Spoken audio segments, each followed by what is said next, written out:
राधे श्याम। साथियों, आज मैं बात करने वाला हूँ उन सब चीज़ों के बारे में जो एक ब्रह्मचारी को नहीं खानी चाहिए, और अगर कभी कभार कारणवश कोई इमरजेंसी में ग्रहण करने भी पड़े तो किस समय करनी चाहिए। क्योंकि मैं जब से ब्रह्मचर्य का पालन करना शुरू किया हूँ, जब से मैंने शुरुआत की है, जब तक फुल स्टॉप नहीं लगा मेरे ब्रह्मचर्य नाश को, सपन दोष आदि को, जहाँ उसके बाद की जो जर्नी है, मतलब शुरुआत से अभी तक मैंने एक चीज़ को देखा है कि कब कब क्या क्या चीज़ खाने से मेरे शरीर पर, मन पर क्या क्या प्रभाव पड़ा है, मेरे ब्रह्मचर्य पर क्या प्रभाव पड़ा है। तो वो सब जो एक्सपीरियंस मेरा रहा है तब से अब तक, उस चीज़ पे मैं बात करूँगा। मेरी निवेदन है, जो लोग भी ब्रह्मचर्य का पालन कर रहे हैं, जहाँ जो करना चाहते हैं, तो जितना नेचुरल चीज़ों को आप अपनाएंगे जीवन में, उतना आपके लिए सहज होगा, उतना ब्रह्मचर्य आपसे होगा। आपको करना नहीं पड़ेगा एक्स्ट्रा कुछ। आप नेचुरल चीज़ों को अपनी लाइफ में ज़्यादा से ज़्यादा ऐड करें, और जो भोजन खाएं ना, वो घर का ताज़ा बना हो, सात्विक हो, उसमें ज़्यादा मसाले आदि ना हो। लहसुन प्याज भी अगर आप अवॉइड कर सकें तो करना ही चाहिए, क्योंकि वो आपके शरीर में ना उत्तेजना पैदा करता है, गर्मी देता है। तो उससे भी ब्रह्मचर्य आप ज़्यादा समय, 1 महीना भी पार नहीं कर सकते हैं अगर लहसुन प्याज खाएंगे, क्योंकि वो आपके अंदर कुछ ना कुछ विकार पैदा करेगा। आपसे कुछ क्रिया नहीं भी करोगे तो भी कहीं ना कहीं सपन दोष में, कहीं ना कहीं कुछ ना आपकी समस्या हो जाएगी। तो सबसे पहला आपको क्या करना है, नेचुरल चीज़ों को ज़्यादा से ज़्यादा अपनी लाइफ का हिस्सा बनाना है। और जो भी भोजन खाना है ना, मैं ईमानदारी से बता रहा हूँ, घर का आप सादा दाल रोटी खा लेंगे, दाल चावल खा लेंगे, अरे नमक रोटी भी खा लेंगे ना घर की, तो वो आपको इतनी एनर्जी देगी, इतनी ऊर्जा देगी ना। ज़्यादा चीज़ों को खाने से ऊर्जा नहीं आती है। आप जो भी खाएं ना, वो पच जाना चाहिए, और दूसरा उसका शरीर पर गलत प्रभाव नहीं पड़ना चाहिए। तो आपका ब्रह्मचर्य पालन हो जाएगा, शरीर भी बन जाएगा। लेकिन अगर खा बहुत कुछ रहे हैं और उसका गलत प्रभाव ही होगा। उदाहरण के लिए बहुत सारे लोग क्या बोलते हैं कि अरे ब्रह्मचर्य का पालन करना है तो काजू बादाम खाओ, किशमिश खाओ, ये सब खाओ। ये नाटक नौटंकी है। मैं आपको एक महात्मा की बात बताता हूँ जो मुझे वृंदावन में मिले थे, और मेरे बहुत अच्छे मतलब परिचित भी हैं और पूजनीय भी हैं। मतलब वो बहुत पढ़े लिखे हैं, बहुत काफ़ी जॉब छोड़ के आए थे और बहुत पढ़े लिखे हैं। वो भागवत का पाठ भी करते हैं, कभी भागवत कथा भी करते हैं। तो मुझे ना एक छोटा भाई की तरह मानते हैं, या एक बेटे की तरह मानते हैं। मतलब मुझसे बहुत वो प्रेम करते हैं एक तरह का, और मेरा ना उनके लिए बहुत पूजनीय भाव है। तो हम यात्रा में बहुत कभी कभार मिलते रहते हैं। उनसे चर्चा हो रही थी कि जैसे मैं नाश्ता नहीं करता हूँ, तो वो बोल रहे थे कि भाई मैं तो करता हूँ, मुझे फल आदि खाना पड़ता है, नहीं तो कब्जी हो जाती है अगर मैं ये सब ना खाऊं। क्योंकि कभी कभार मुझे आश्रम में रहता हूँ तो फिर सबके लिए भोजन बनता है, तो लोग थोड़ा उसमें तेल शेल अधिक डाल देते हैं, तो उससे मेरे कब्जी आदि हो जाता है। तो इसलिए मैं क्या करता हूँ, सुबह कुछ अमरूद आदि खा लेता हूँ, अमरूद खा लेता हूँ, सेब खा लेता हूँ। ये इससे क्या होता है, अमरूद खाने से कब्जी आदि नहीं बनती है। तो मैंने उनसे कहा कि आप काजू भी तो खा सकते हैं, काजू खा सकते हैं, किशमिश खा सकते हैं, इस तरह की चीज़ें। तो उन्होंने एक चीज़ बताई कि भैया मुझे समझ नहीं आता है, ये लोग जो बाबा लोग बहुत, आज मैं देखता हूँ बहुत बड़े महान शांत, वो बात कर रहे थे कि कैसे ये सब पचाते हैं। फिर वो जरूर कहीं ना कहीं गलत क्रिया करते होंगे, जहाँ कुछ उनसे गलत होता होगा। क्योंकि मैं आपको अपनी बात बताता हूँ, वो महाराज जी बता रहे थे मुझे कि मैं कुछ साल पहले, बोले 7-8 साल पहले, मैं काजू बादाम किशमिश के पैकेट ले आया, अपने पास रख लिए कि भाई ठीक है, आधा किलो रख लेंगे, थोड़ा थोड़ा 10-10, 20-20, 50-50 ग्राम खाएंगे तो क्या दिक्कत है। तो बोल रहे थे कि मैंने लगा 1 महीना खाया और मुझे सपन दोष हो गया, उससे 2-3 बार सपन दोष हो गया। अब बताओ, वो बचपन से ब्रह्मचारी हैं, उनके भीतर जो बीरा है, ऊर्जा, वो एकदम सुरक्षित है। लेकिन जैसे ही कुछ वो उन्होंने खाया तो शरीर में और गर्मी बढ़ी। तो और गर्मी बढ़ने की वजह से वो फिर, चिंतन तो उनका नहीं बिगड़ा, लेकिन शरीर इतनी गर्मी को सहन नहीं कर पाया, तो वो वीर्यपात हो गया। तो इसलिए वो बोले कि भैया मैंने तब से इन चीज़ों को खाना छोड़ दिया है। तो ये मिथ है, बहुत सारे लोग आपको बोलेंगे ये खाना, तो उन चीज़ों को, काजू बादाम, काजू को तो छोड़ दीजिए, बहुत गर्मी करता है। बादाम अगर कभी खाना पड़े तो 4 दाना पानी में शाम को डाल दीजिए, और सुबह किसी और चीज़ के साथ खा लीजिए, ऊपर से 2-3 गिलास पानी पी लीजिए, वो समझ आ जाता है। किशमिश भी आप खा सकते हैं इस तरह से। फल फूल तो आप खाइए, कोई समस्या नहीं है। जैसे मैंने अभी बताया आपको, वो अमरूद सुबह खाली पेट खाएंगे आप, बेल है, इस तरह की चीज़ खाएंगे, सेब खाएंगे तो आपको कब्ज आदि नहीं बनेगा। हरी पत्तों वाली सब्जी है कोई, वो खा सकते हैं आप। दातुन जैसे होती है नेचुरल, नीम आदि जो भी पौधा आपके होगा उसकी करिए ब्रश की जगह। लेकिन एक चीज़, जितनी भी जो बाजार की चीज़ें हैं ना, मैं आपको लिख के बता सकता हूँ कि कब कब किस किस चीज़ ने प्रभाव डाला है। चाहे आप होटल पे खाना खाओ, चाहे चिप्स पे खाओ, चाहे चाय पियो, चाहे कोल्ड ड्रिंक्स पियो, चाहे कॉफ़ी पियो, चाहे बर्फ़ी आदि खाओ, मतलब आपको बर्फ़ी शर्फ़ी कुछ चीज़ खानी भी पड़े ना, घर की देसी बना के खाओ भैया। क्योंकि दुकान में ना वो अपने पैसे ज़्यादा कमाने के लिए कहीं ना कहीं हर जगह मिलावट हो रही है। तेल मिलावटी है उसमें, मीठा मिलावटी है उसमें, कोई जो कंटेंट उसमें जो रफ चीज़ डालते हैं उसमें मिलावट मिलावट वो करते हैं। तो उनसे क्या होता है कि आपके शरीर पर प्रभाव पड़ता है।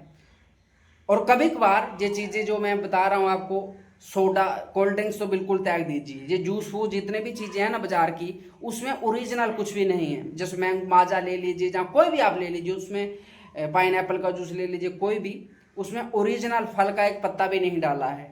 आर्टिफिशियल यानी डुप्लीकेट उसका कलर है, डुप्लीकेट टेस्ट है, फ्लेवर आर्टिफिशियल फ्लेवर है।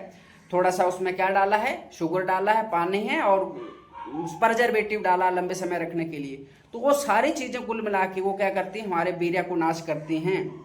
हम नहीं भी चाहेंगे, हम कोई क्रिया नहीं भी करेंगे, हमारा चिंतन नहीं भी होगा, तो भी हमसे वीर्यपात हो जाएगा कि इन सारी चीज़ों से। और एक क्या करना है आपको, वीर्य को धारण करने की, जनी शरीर में एडजस्ट करने की, जो दिनचर्या में व्यस्त रहना है, व्यायाम करना, योग करना, वो तो आपकी दिनचर्या होनी चाहिए, व्यस्त रहना चाहिए दिन भर में आपको। लेकिन जो खाना पीने वाली चीज़ें हैं, जो मैंने अभी आपको नाम लेके लिए बताई, चाहे कुल्फ़ी हो गया, आइसक्रीम हो गया, ये सारी चीज़ें आप पर प्रभाव डालती हैं, इतना डालती हैं ना। मैं आपको बता रहा हूँ कि अगर इन चीज़ों को कभी खाना ही भी पड़े ना, तो महीने में 15 दिन में एक बार, वो भी इमरजेंसी में, क्योंकि एकदम में फुल स्टॉप नहीं लगा रहा हूँ मैं आपको, क्योंकि घर गृहस्थी में आप रहते हैं, कहीं कैसे भी कोई फंक्शन हो गया, कुछ हो गया तो आप समझ आ जाता है। जैसे केक आदि हो गया, इन चीज़ों से बचना है। केक में भी क्या है, वो पाम ऑयल है उसमें डाला हुआ, और कुछ भी नहीं। हाथ में उसको रब करोगे जो वो आपको दिखेगा चिपचिपा सा, वो वाइट वाइट सा जो होता फोम टाइप, तो क्या ऑयल ही है उसमें, कुछ है उसमें, है क्या, शुगर और ऑयल है, कुछ और तो उसके सिवा है नहीं ना। तो इन सारी चीज़ों से आपको बचना। और कभी कभार खाना भी पड़े ना, तो 15 दिन 20 दिन महीने में एक बार, मतलब ठीक है इमरजेंसी में। लेकिन ये चिप्स तो बिल्कुल बंद कर लीजिए, चाय बिल्कुल बंद कर दीजिए, टी कॉफ़ी आप बंद कर दीजिए, इन चीज़ों को, क्योंकि आइसक्रीम आदि चीज़ों को बंद कर दीजिए अगर आप ब्रह्मचर्य का पालन करना चाहते हैं। और कभी कभार जब खाना भी पड़े ना, तो आप क्या करना, सुबह खा लीजिएगा, दिन को भी, सुबह के बाद चलो दिन को भी चल सकता, लेकिन दिन के बाद शाम के समय कभी मत खाइएगा। क्योंकि मैंने एक एक चीज़ पर देखा है कि वो आपके ब्रह्मचर्य में बाधा डालती है। और शाम को ना तो ज़्यादा मीठा ही खाना है, कोई ज़्यादा मीठा ही नहीं खाना है, ज़्यादा तेल वाली चीज़ भी नहीं खानी है, और शाम को कोई भी चीज़ तीखी नहीं खानी है, कोई मिर्ची आदि ना हो, खट्टा आदि हो, जैसे गोलगप्पा वगैरह चीज़ें हो गई, पानी पूरी वाली जिसको आप बोलते हैं, वो वाली चीज़ें जिससे हम कुलचा खा जाते हैं, ये ऐसी चीज़ों से बचना है। क्योंकि ये हर चीज़ आपको कुल मिला के, जैसे मान लो हो सकता है आज चीज़ें आपने खा ली ना, तो आपने बोला अरे कोई प्रभाव नहीं पड़ा, कल भी खा लेते हैं, परसों भी खा लेते हैं, धीरे धीरे वो जमा हो जाएगा ना, एक दिन आपके शरीर का ऐसा चीज़ों को परिवर्तन करेगा कि आपका ब्रह्मचार्य नहीं रह पाएगा। वो कोई ना कोई विकार आपके मन में पैदा कर जाएगा, उत्तेजना पैदा कर देगा, आपके मन को परेशान कर देगा, जहाँ स्वतः ही कुछ ना कुछ करके स्वतः ही वीर्यपात हो जाएगा। तो इन चीज़ों को अवॉइड करना है। क्योंकि आप सोचो दुकान की कोई भी चीज़ है, एक तो सबसे पहले उसमें दिक्कत क्या कि वो ताज़ी नहीं होती है। सबसे पहले वो ताज़ी नहीं होती, ना जाने कब बनाई गई। और आप जैसे गुड़ आदि कुछ भी बनता है ना, आप देख, अरे जब वो दुकान पे चीज़ें बनती हैं ना, आप देख लोगे ना, तो आप उसको खाने का मन नहीं करेगा। उदाहरण के लिए मुझे अब भी याद है, जब मैं कॉलेज में पढ़ता था, तो मेरा एक क्लासमेट था, तो उसने बोला चलो दुकान पे जाते, दही ले आते हैं सब्जी के लिए, कड़ी के लिए। तो हम गए, तो वहाँ गए तो बोले कुछ खा भी लेते हैं, बोले ठीक है। तो उनने बोला दुकान वाले को कि वो गुलाब जामुन होता वो दे दीजिए खाने के लिए, तो उन्हें दे दिया। जो मेरा क्लासमेट था तो उसने खाना चालू कर दिया। तो दूसरा जो मुझे दोना दिया उसने खाने के लिए दुकानदार ने, तो मैंने उसमें देखा एक मक्खी मरी हुई है। तो मैं उसको बोला अरे इसमें तो मक्खी मरी हुई है। बोला जी अभी तो गिर गई होगी आपके हाथ में। बोला हाथ में गिरती तो मरती कैसे, ये तो मरी है, पहले से इसकी हड्डियाँ टूटी दिखाई दे रही है मुझे। तो वो ले लिया वापस दोना, और उसने फेंका नहीं, क्या कर दिया, किनारे पे रख दिया, किनारे पे रख दिया। और मुझे दूसरी प्लेट से निकाल के, यानी वो जो अलमीरा में उसने रखा था वहां से उसने दे दिया था। हलवाई की दुकान की बात कर रहा हूँ मैं। और बाद में जैसे हम सर के, उसने वो दोना से उल्ट करके उस दोने में जो मक्खी वाला गुलाब जामुन था वापस पहले वालों में ऐड कर दिया, और कोई दूसरे को खिलाएगा वो। ये सब गंदगी रहती ही है। कभी कभार आपको खाना पड़े तो महीने में एक बार, 2-4 महीने में एक बार, और वो भी दिन के समय, सुबह के समय, शाम के समय इन चीज़ों को मत खाइएगा, क्योंकि ये आपके नुकसान करती हैं। सबसे पहले मैंने बता दिया कि एक तो वो बासी रहती हैं, वो भी आपका ब्रह्मचर्य पर नुकसान करता है। चाहे बासी आप भोजन भी खाएंगे ना तो भी आपका ब्रह्मचर्य नहीं रह पाएगा, बासी कोई चीज़ भी नहीं खानी है, एक बात। दूसरा जो दुकान पे चीज रहती है उसमें अधिक ऑयल रहता है, और ऑयल भी अच्छी क्वालिटी वाला नहीं होता है, एक एक ऑयल में 4-4 चीजें कुछ ना बनाई रहती हैं।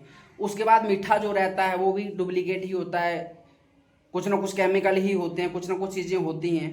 तो और उसके बाद कोई चीज में ना सोडियम बाइकार्बोनेट डालते हैं, बेकिंग सोडा डालते हैं, ना जाने क्या क्या चीजें डालते हैं उसमें वो। तो वो कुल मिला के आपका जो अंदर का डाइजेस्टिव सिस्टम है ना उसको डिस्टर्ब कर देता है। और आपका डाइजेस्टिव सिस्टम कैसा है मैं आपको बता रहा हूँ कि आप स्वाभाविक जो चीज़ें नेचुरल खाएंगे ना, दाल रोटी भी खाएंगे, नमक रोटी भी खाएंगे ना, सच्ची कह रहा हूँ आपको ब्रह्मचर्य पालन नहीं करना पड़ेगा, आपका स्वाद होगा, मन शांत रहेगा, और शरीर में भी कोई विकार नहीं आएगा, उस ऊर्जा को पचा पाओगे। लेकिन ज़्यादा चीज़ें जो लोग खाते हैं ना कि जे भी खा लो, ज़्यादा, अरे ज़्यादा चीज़ें खाने से ब्रह्मचर्य पालन नहीं होता है, ज़्यादा चीज़ें खाने से ब्रह्मचर्य नहीं होता। आप कम खाओ, पच जाना चाहिए, सात्विक खाओ, नेचुरल खाओ और ताज़ा खाओ। ये सारी चीज़ों को अपने जीवन में ध्यान रखिएगा। और शाम के समय ना मैंने बताया जैसे कोई तीखी चीज़ नहीं खानी है, कोई ज़्यादा मीठी नहीं खानी, ज़्यादा खट्टी नहीं खानी है, जैसे ये जो फ्रिज वाली चीज़ें होती हैं ना जो हमने ठंडी की, ये चीज़ें भी नहीं खानी है। मैं आपको लिख के दे रहा हूँ कि मेरा अनुभव है, तब से लेके अब तक मैंने एक एक चीज़ का अध्ययन किया है। एक एक मैंने एक ग्रुप टाइप बनाया है, अपनी एक डायरी लिखता हूँ, उसमें मैंने अलग से ब्रह्मचर्य के अनुभव रखे हैं, तो उसमें मैं लिखता रहता हूँ।